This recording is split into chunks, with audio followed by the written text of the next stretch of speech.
Hello दोस्तों, मैं विजेश कुमार आपका अपने channel NCERT for government exam में स्वागत करता हूं। दोस्तों देखिए, दोस्तों आपके एएलपी के लिए, दोस्तों एलपी सीबीटी 2 के लिए ट्रेड इलेक्ट्रीशियन के लिए दोस्तों महत्वपूर्ण प्रैक्टिस सेट देखेंगे, ठीक ना। इलेक्ट्रीशियन के लिए, इलेक्ट्रीशियन में जो आपके दोस्तों 75 क्वेश्चन देखे पूछे जाएंगे, तो उसके लिए ये वीडियो है दोस्तों, जिसमें से मैंने आज 20 क्वेश्चन लिया है। अगर ये क्वेश्चन आप देखेंगे तो खुद कहेंगे कि हाँ वाकई में ये क्वेश्चन है, ऐसे ही पूछे जाएंगे। आपको 1 से 2 क्वेश्चन ऐसे भी मिल जाएंगे जो प्रीवियस ईयर में पूछे जा चुके हैं, ठीक ना। तो चलिए स्टार्ट करते हैं। अगर दोस्तों आपका एलपी इलेक्ट्रीशियन ट्रेड है तो आप इस वीडियो को जरूर देखिए, आपके लिए एकदम लाभदायक होगा, ठीक ना। 20 क्वेश्चन है, लेकिन क्वेश्चन एकदम ज़बरदस्त है, एकदम आपके पूछे जाने लायक। तो देखते हैं, पहला क्वेश्चन है दोस्तों। पहला क्वेश्चन है कि निम्न में से तांबे की प्रतिरोधकता कितनी होती है। देख रहे हैं, पहला ही क्वेश्चन है जबरदस्त। 1.7 × 10⁻⁸ ओम मीटर कि 1.7 × 10⁻⁶ कि 1.6 × 10⁻⁵ कि 1.7 × 10⁻⁴ क्या हो जाएगा आंसर दोस्तों पहले का। तो पहले का आंसर दोस्तों ऑप्शन नंबर पहला सही हो जाएगा। 1.7 × 10⁻⁸ ओम मीटर होता है दोस्तों तांबे की प्रतिरोधकता। यहाँ से एक और आपको क्वेश्चन मिल रहा है दोस्तों कि प्रतिरोधकता की मात्रा क्या होता है। तो आप देख रहे हैं कि ओम मीटर लिखा है, क्या लिखा है, ओम मीटर। तो प्रतिरोधकता का मात्रा क्या होता है, ओम मीटर, ये भी याद रखिएगा, ठीक है। अगला क्वेश्चन है दोस्तों, देखिए अगला क्वेश्चन है कि दो 1 किलो ओम वाट के प्रतिरोध श्रेणी क्रम में जुड़े हैं, इनका कुल प्रतिरोध तथा कुल वाटेज कितना होगा। तो कुल प्रतिरोध पूछ रहा है और कुल वाटेज पूछ रहा है, ठीक ना। तो चलिए इसको कहते हैं दोस्तों। देखिए क्या कर रहा है कि 1 किलो ओम के कितने हैं, दो है, 2 प्रतिरोध है। 1 किलो ओम के 2 प्रतिरोध है, और किस क्रम में जोड़ा गया है दोस्तों इनको, तो श्रेणी क्रम में जोड़ा गया। तो श्रेणी क्रम में अगर जोड़ा जाता है दोस्तों तो क्या होता है सूत्र। तो श्रेणी क्रम के लिए R इक्विवेलेंट होता है दोस्तों R1 × R2 बटा में R1 + R2, ठीक ना। तो R1 रख लीजिए, R1 कितना है 1 × 1 बटा में 1 + 1, तो कितना हो जाएगा 1 बटा में 2 हो जाएगा। तो कितना हो जाएगा 1 बटा में 2। तो ये श्रेणी क्रम में लिखा है दोस्तों, क्या लिखा है श्रेणी। मैंने समांतर क्रम निकाल दिया दोस्तों, तो कुछ मत कीजिए। देखिए दोस्तों यहाँ पर कुल वाटेज भी पूछ रहा है, ठीक ना। कुल वाटेज तो क्या होता है P इक्विवेलेंट क्या होता है दोस्तों, P इक्विवेलेंट कुल वाट के लिए, वाट निकालने के लिए तो P1 × P2 बटा में P1 + P2 होता है, ठीक ना। तो यहाँ पर कर लेंगे तो ये कुल वाट आ गया, 1/2 वाट आ गया, ठीक ना। अब प्रतिरोध निकालना है तो श्रेणी क्रम के लिए सूत्र क्या होता है, R इक्विवेलेंट बराबर होता है R1 + R2 होता है, ठीक ना। तो क्या हो जाएगा 1 + 1 तो कितना हो जाएगा 2 किलो ओम हो जाएगा। तो 2 किलो ओम और 1/2 वाट, पहला ऑप्शन सही हो जाएगा। 2 किलो ओम और 1/2 वाट। 1/2 वाट कहाँ से आया दोस्तों, श्रेणी क्रम में है तो इसका सूत्र होता है P1 × P2 बटा में P1 + P2, ठीक ना। श्रेणी क्रम का ये सूत्र होता है। अगला देते हैं सो तीसरा नंबर। यदि 2 प्रतिरोध R1 व R2 श्रेणी क्रम में जुड़ने पर 4.5 ओम देते हैं और समांतर क्रम में जुड़ने पर 1 ओम देते हैं, तब प्रतिरोध का मान क्या होगा। तो देखिए इसको क्या कह रहा है कि जब श्रेणी क्रम में जोड़ा जाता है, तो श्रेणी क्रम में जोड़ रहे हैं तो R1 + R2 बराबर कितना दे रहा है दोस्तों 4.5, तो 4.5। और फिर कह रहा है कि समांतर क्रम में जोड़ रहे हैं, तो समांतर क्रम के लिए क्या होता है सूत्र, R1 × R2 बटा में R1 + R2, तब कितना दे रहा है दोस्तों, समांतर क्रम में जोड़े तो 1 ओम देता है, 1 ओम। तो देखिए कह रहा है कि तब प्रतिरोध का मान क्या होगा। तो देखिए दोस्तों यहाँ पर R1 और R2 कितना आया है 4.5 आया है, तो यहाँ पर भी दोस्तों R1 + R2 रख दीजिए, यहाँ पर 4.5 तो रख देंगे तो कितना आ जाएगा R1 × R2 और नीचे रखेंगे 4.5, तो 4.5 से दोस्तों 1 में गुणा हो जाएगा, तो ये भी आ जाएगा 4.5। मतलब ऐसा 2 प्रतिरोध ज्ञात करना है आपको जिनको जोड़ने पर दोस्तों 4.5 आए और गुणा करने पर कितना है 4.5 आए। तो देखिए दोस्तों केवल एक ही ऑप्शन आपको दिखाई दे रहा है कि जोड़ने पर 4.5 और गुणा करने पर 4.5 आए, तो ऑप्शन नंबर सी सही हो जाएगा। देख रहे हैं ना, क्वेश्चन एकदम जबरदस्त है, एकदम पूछे जाने वाले क्वेश्चन है, ठीक ना। चौथा नंबर है कि एक 100 वाट और 220 वोल्ट बल्ब का प्रतिरोध क्या होगा। चौथा नंबर का आंसर क्या होगा, ऑप्शन है 100 ओम, 200 ओम, 400 ओम कि 1600 ओम। क्या हो जाएगा चौथे का आंसर दोस्तों। तो देखिए इसको क्या पूछ रहा है, यहाँ पर पूछ रहा है कि 100 वाट, तो पी कितना दिया है दोस्तों 100 वाट दिया है, और वोल्ट भी कितना दिया है दोस्तों 200 वोल्ट दिया है। 200 वोल्ट दिया है का प्रतिरोध पूछ रहा है, तब P और V दिया है, तब प्रतिरोध निकालने का सूत्र क्या होता है दोस्तों, R बराबर होता है V² P होता है। तो V कितना दोस्तों, V है आपका 200, तो 200 गुणे 200 बट्टा में P कितना है दोस्तों, P है आपका 100, तो इसको कटा दीजिए तो कितना आ जाएगा, 200 से 2 में गुणा करेंगे तो 400 आ जाएगा। तो 400 ऑप्शन नंबर सी सही हो जाएगा। ठीक ना, अगला देते हैं। सो क्वेश्चन अगर अच्छा लग रहा है सो तो ज़रूर वीडियो को लाइक कीजिए और शेयर कीजिए। ठीक ना, कमेंट करके अपना स्कोर भी ज़रूर बताइए। निम्न में से किसका ऋणात्मक प्रतिरोध ताप गुणांक होता है, तो ऋणात्मक प्रतिरोध ताप गुणांक किसका होता है, पीतल, पारा, इलेक्ट्रोलाइट की चांदी, क्या हो जाएगा, तो इसका आंसर हो जाएगा ऑप्शन नंबर सी से हो जाएगा। शुद्ध धातु का प्रतिरोध ताप बढ़ाने पर घटता है, बढ़ता है, शून्य हो जाता है कि अपरिवर्तित रहता है, क्या हो जाएगा, 6वें का आंसर दोस्तों। तो 6वां का आंसर हो जाएगा सो ऑप्शन नंबर बी। ठीक ना, तो देखिए कह रहा है कि शुद्ध धातु, अगर शुद्ध धातु रहेगा तो ताप बढ़ाएंगे तो प्रतिरोध बढ़ेगा। ठीक ना, लेकिन अशुद्ध धातु रहेगा तो ताप बढ़ाएंगे तो प्रतिरोध क्या होगा, कम हो जाएगा। अगला देते हैं सो, अगला है निम्न बल्बों में से किस बल्ब का प्रतिरोध सबसे कम होगा, तो सबसे कम प्रतिरोध किसका होगा। ठीक ना, निम्न बल्बों में से किस बल्ब का प्रतिरोध सबसे कम होगा, तो प्रतिरोध पूछ रहा है यानी आर किसका कम होगा। तो देखिए सो यहाँ पर भी 220 वोल्ट लिखा है, 220 वोल्ट, 220 वोल्ट, 220 वोल्ट, मतलब वोल्ट समान है, वोल्ट क्या है, समान है। तो सूत्र क्या होता है आपका दोस्तों, P=V² होता है। ठीक ना, वोल्ट आपका सब में समान है, तो ये V² को काट दीजिए। तो अब देख रहे हैं दोस्तों कि यहाँ पर जिसका P ज़्यादा होगा दोस्तों उसका R क्या होगा, कम होगा। दोनों व्युत्क्रमानुपाती हैं, ठीक ना, उल्टा है। तो यही पूछ रहा है कि प्रतिरोध किसका कम होगा, तो जिसका P ज़्यादा होगा, ऑप्शन में पावर ज़्यादा होगा तो उसका प्रतिरोध क्या होगा, कम होगा। तो ऑप्शन नंबर पहला सही हो जाएगा। इसमें P ज़्यादा है, P कितना है, 200 वाट है, तो इसका प्रतिरोध क्या होगा, कम होगा। ठीक है, देख रहे हैं ना क्वेश्चन, एकदम क्वेश्चन जबरदस्त है। निम्न पदार्थों में से विद्युत का सबसे अच्छा चालक कौन सा है, रबड़ है, पोर्सिलीन है, माइका है कि उपयुक्त में से कोई नहीं। 8वें का क्या हो जाएगा आंसर, तो 8वें का दोस्तों ऑप्शन नंबर डी सही हो जाएगा। दोस्तों सबसे अच्छा चालक पूछ रहा है, विद्युत का सबसे अच्छा चालक पूछ रहा है, तो कोई नहीं हो जाएगा। सो इसमें विद्युत का कोई भी चालक नहीं दिखाई दे रहा है। अगला देते हैं, विद्युत हीटर का एलिमेंट बनते हैं, तो विद्युत हीटर का एलिमेंट किसके बने होते हैं दोस्तों, ऑप्शन है माइका, पोर्सिलीन, तांबा कि नाइक्रोम, क्या हो जाएगा, 9 का आंसर, 9 का ऑप्शन नंबर डी सही हो जाएगा। नाइक्रोम के बने होते हैं विद्युत हीटर के एलिमेंट। अगला है, वह पदार्थ जिससे विद्युत धारा प्रवाहित नहीं होती है उन्हें कहते हैं, तो जिससे विद्युत धारा प्रवाहित नहीं होगी उसे क्या कहेंगे, द्रव्य कहेंगे, गैस कहेंगे, चालक कहेंगे, कुचालक कहेंगे। 10 का क्या हो जाएगा आंसर, 10 का ऑप्शन नंबर डी से हो जाएगा। सो कुचालक कहेंगे, जिससे धारा प्रवाहित नहीं होती है उसे कुचालक कहते हैं, और जिसे प्रवाहित होती है उसे चालक कहते हैं। देखिए 20 क्वेश्चन है दोस्तों, 20 के 20 क्वेश्चन जबरदस्त है। ठीक है, अगला है कि ओम का नियम निम्न में से किस पर नहीं लगता है, तो किस पर ओम का नियम नहीं लगता है, डीसी परिपथ, एसी परिपथ, चालक की अर्धचालक।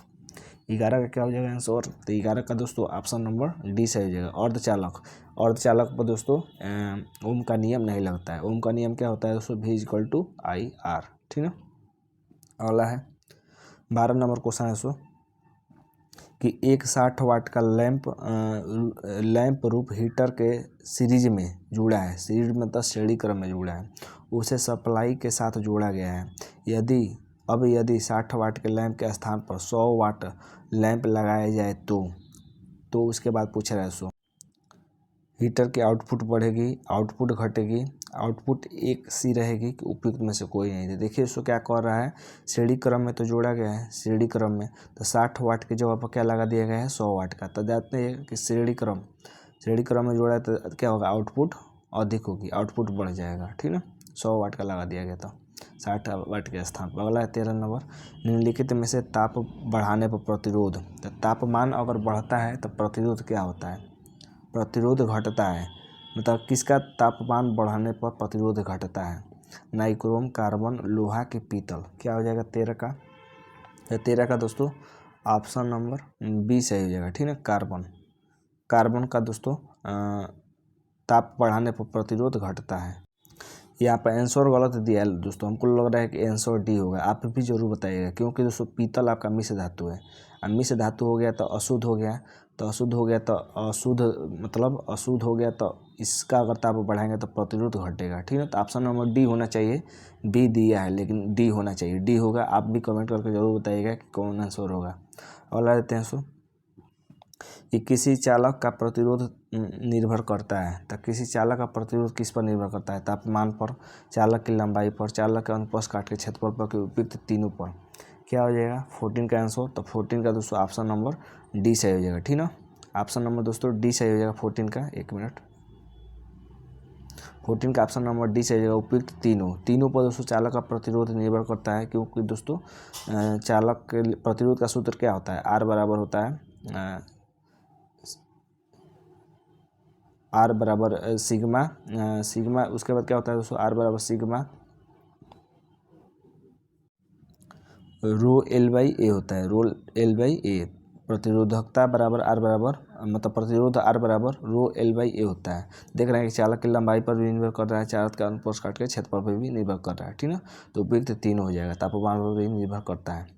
15 है दोस्तों कि किसी तार को मानक प्रतिरोध के रूप में लेने हेतु आवश्यक है। तार का विशिष्ट प्रतिरोध न्यूनतम होना, तार का विशिष्ट प्रतिरोध अधिकतम होना, तार का प्रतिरोध ताप गुणांक नगण्य होना, तार का प्रतिरोध ताप गुणांक अधिकतम होना। 15 का क्या हो जाएगा आंसर? 15 का ऑप्शन नंबर सी से हो जाएगा। तार का प्रतिरोध ताप गुणांक नगण्य होना। ठीक ना, किसी तार को मानक प्रतिरोध के रूप में लेने हेतु आवश्यक है। कोई भी अगर प्रतिरोध लेंगे तो उसका कोई भी अगर तार लेंगे तो प्रतिरोध क्या होना चाहिए? तार का प्रतिरोध ताप गुणांक नगण्य होना चाहिए। अगला क्वेश्चन देखते हैं।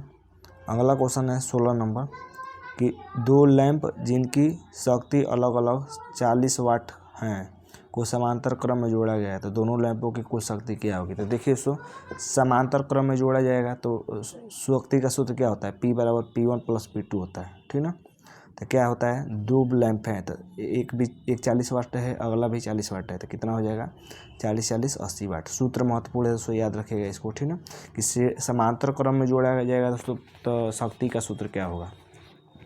श्रेणी क्रम में जोड़ा जाएगा तो 1/P बराबर 1/P2 plus 1/P1 plus 1/P2 होता है, जिसका मैंने अभी पहले की दूसरे क्वेश्चन में सूत्र बताया था कि P इक्विवेलेंट बराबर होता है P1 गुणे P2 बटा में P1 प्लस P2। ठीक ना, ये होता है समान श्रेणी क्रम के लिए। अगला देते हैं प्रतिरोध ताप गुणांक का मात्रक क्या होता है? देखिए क्वेश्चन आ गया।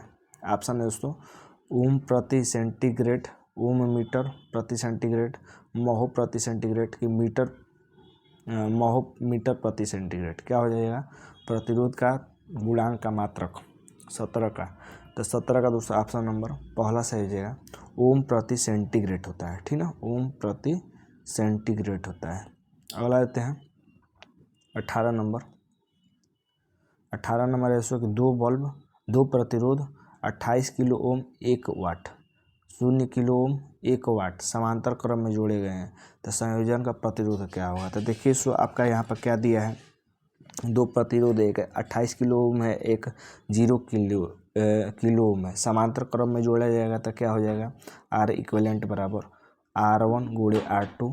तो R1 गुणे अगर R2 बटा R1 प्लस R2 अगर करेंगे तो एक मान तो 0 है, एक मान R2 0 है, तो टोटल क्या हो जाएगा? 0 हो जाएगा, यानी आर इक्विवेलेंट 0 किलो ओम आएगा। तो 0 किलो ओम इस ऑप्शन में नहीं है, यहाँ पर भी नहीं है, ये हो जाएगा आपका सी ऑप्शन सही हो जाएगा। ठीक ना, अगला देते हैं 19 यदि एक धातु की तार को खींचकर लंबा काट दिया जाए तो उसके प्रतिरोध पर क्या प्रभाव पड़ेगा? तो कोई अगर धातु है दोस्तों, धातु की तार है, तो उसे खींचकर लंबा काट दिया जाएगा तो उसके प्रतिरोध पर क्या प्रभाव पड़ेगा? तो प्रतिरोध बढ़ेगा घटेगा? कोई परिवर्तन नहीं होगा, कि उपयुक्त में से कोई नहीं।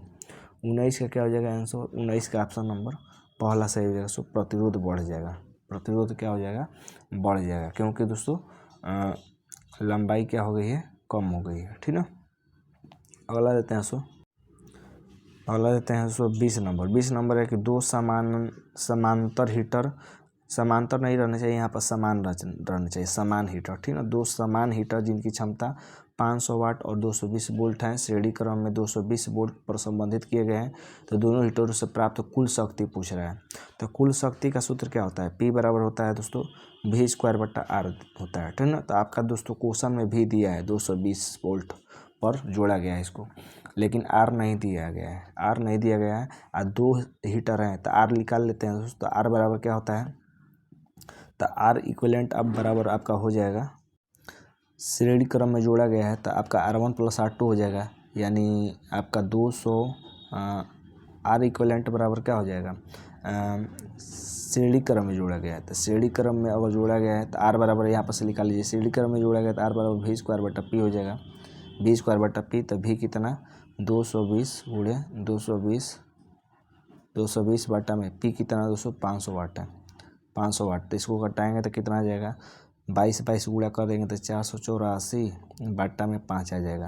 तो ये एक हीटर का है। 2 हीटर हैं दोस्तों, 2 हीटर हैं तो इसमें 2 से गुणा कर देंगे तो कितना आ जाएगा, 2 से गुणा कर दीजिए, 2 हीटर का आ जाएगा। तो 2 चौके 8, 2 8 16, 2 चौके 8 1 9 बटा में 5, तो 968 बटा 5 आ जाएगा। तो R आपका आ गया 968 बटा 5। तो बस इस सूत्र में रख देंगे तो आपका आ जाएगा पावर आ जाएगा। पावर पूछ रहा है कि कुल कितनी शक्ति खपत होगी। तो V कितना दोस्तों, तो V 220 गुणे 220 बटा में P बटा में R आया है 968 बटा में 5, ठीक ना। तो इसको आप हल करेंगे दोस्तों 250 आ जाएगा। कितना आ जाएगा, आप हल कर लीजिएगा। देखिए एक बार और लिख दे रहा हूँ दोस्तों, P बराबर क्या हो जाएगा यहाँ से, कुल शक्ति ना, तो P V², तो V² 220 गुणे 220 बटा में R कितना आया था 968 बटा में 5 आया था। तो इसको आप हटा देंगे तो आ जाएगा 250 वोल्ट आ जाएगा, ठीक ना। तो ऑप्शन नंबर डी से हो जाएगा। क्वेश्चन महत्वपूर्ण है दोस्तों, क्वेश्चन कैसे लगे जरूर कमेंट करके बताइएगा दोस्तों, एकदम पूछे जाने वाले क्वेश्चन है, ठीक ना। तो अगर वीडियो अच्छा लगा तो चैनल को लाइक सब्सक्राइब करिएगा और प्यार दीजिएगा।